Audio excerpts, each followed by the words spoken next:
Hello and welcome to another episode of Bookish and Bewildered. Just so you know, there is a daddy long legs, a really big one, in this room. So if you see me ducking and diving, that would be why.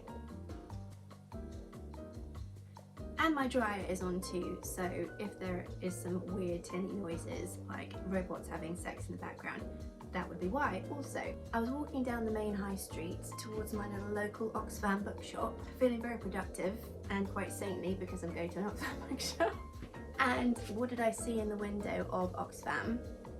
The main 4 Lunar Chronicles books. And I thought to myself, it's obviously kismet. The universe wants me to buy these books and bring them home and read the shit out of them. I was quite shocked that they had all 4 of them all sat there on the shelf quite neatly next to each other, waiting for a good home. Because what are the odds, right? Anyway, somebody else's loss is my gain.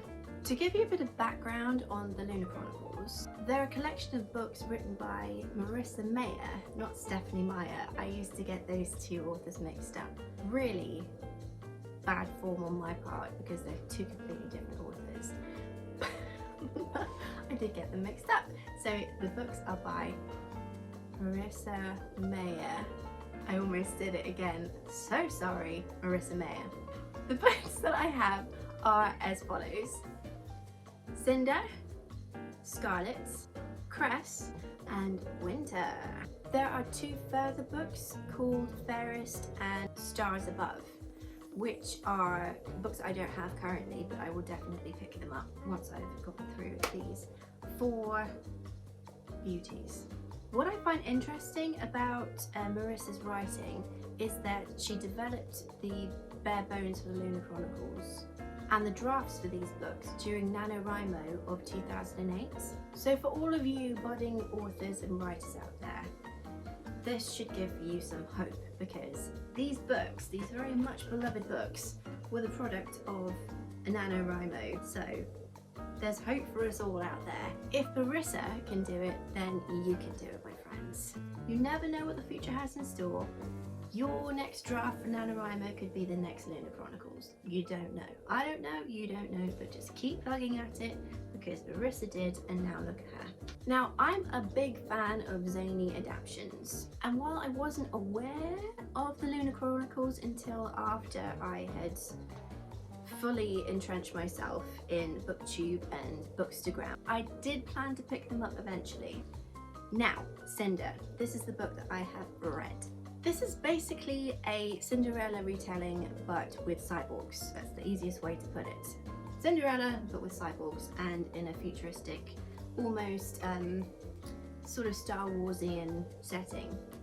The story is based in a place called New Beijing, and Cinderella is a mechanic who supports her stepmother and 2 stepsisters by making money through her mechanic booth at this market. She's basically an excellent mechanic. As a cyborg, Cinder doesn't have many rights, so that's quite sad, and as a cyborg she is heavily discriminated against. She's like a second-class citizen.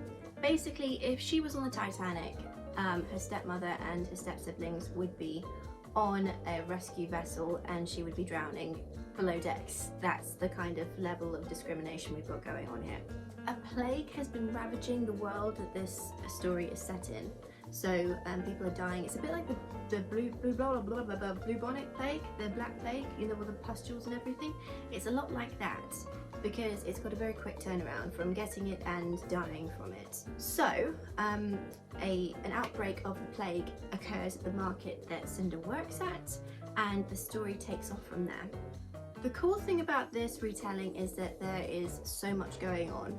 You've got murder, you've got politics, you've got mindfuckery, political bullshit, you've got a handsome prince, you've got, you know, a daring young girl, you have friendships, frenemies, enemies, evil stepmothers, you've got like evil queens, you've got all sorts of unusual things going on within the story, and so you don't really get bored of it. We have an evil queen, because obviously you have to have an evil queen, and her name is Lavana, and she has a very odd ability in that she can control people's minds in a sense. She has the ability to project how she wants to be perceived onto other people, and she can be loved and adored, she can mess with people's minds, and that is quite disturbing, as you can probably imagine. Queen Lavanna, which is the evil queen's name, because obviously she is hell-bent on having a political marriage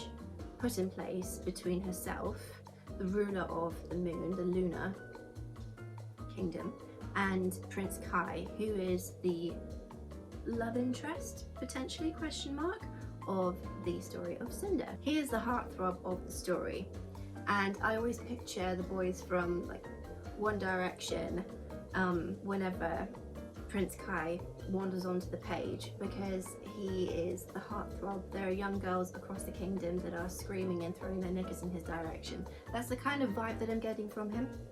So very much Harry Styles, that kind of a thing. Like the Beatles, he is lusted over by many young women in the kingdom. As I said, there is a little bit of intrigue and some secret identities. I think my laundry might be done. There are some secret identities and a lot of exposition going on within this book, and I think you'd really enjoy it. I think that if you like adaptations of classic stories, if you want something that is unusual and a twist on an old standard, this set of books might be what you're looking for. I used to love reading fairy tales when I was a child, and I love the fact that you can bring something fresh and new to something quite beloved like fairy tales. I don't want to ruin it for you, so I'm not going to go into particulars, but I'm moving on to Scarlet next, which is the next in the series, and I'm really looking forward to finding out what happens in this story, because apparently all of the Lunar Chronicle books are linked, and that's quite a hefty bitch. Look at that, bloody hell. I mean, this one compared to this one, you know, quite a small skinny mini compared to that one. There we go. I'm really looking forward to it. I don't know what's going to happen. Hopefully good will conquer and evil will not, but life is not as black and white as all of that, and I think that's also something that the Lunar Chronicles are able to portray, that it's not just a case of somebody is good, somebody's bad, and that's it. There are areas of grey. So next one is going to be Scarlet, and I will let you know what I think of that. I was wondering where the Daddy Longlegs had gone, and then I saw this, and suddenly I'm not so hungry anymore.